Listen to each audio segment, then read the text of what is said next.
We gather because we have chosen hope over fear, unity of purpose over conflict and discord.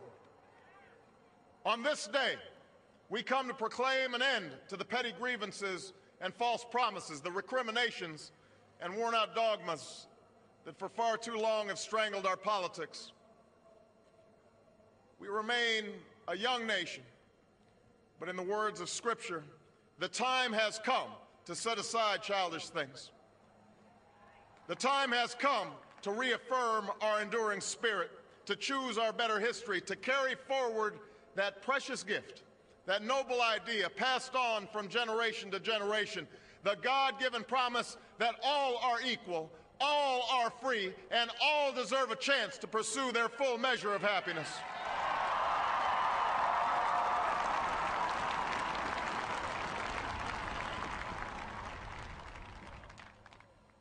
In reaffirming the greatness of our nation, we understand that greatness is never a given. It must be earned. Our journey has never been one of shortcuts or settling for less.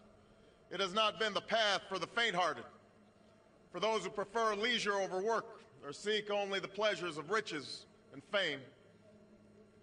Rather, it has been the risk-takers, the doers, the makers of things, some celebrated, but more often men and women obscure in their labor, who have carried us up the long, rugged path towards prosperity and freedom.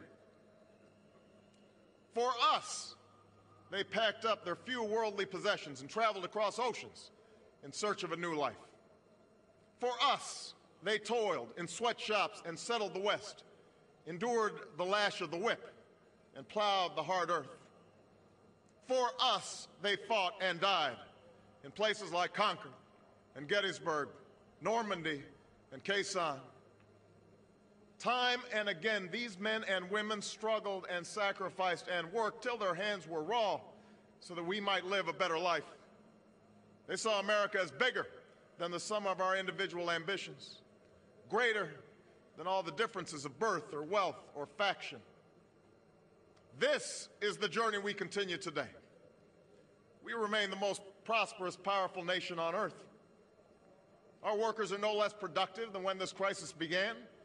Our minds are no less inventive, our goods and services no less needed than they were last week or last month or last year. Our capacity remains undiminished.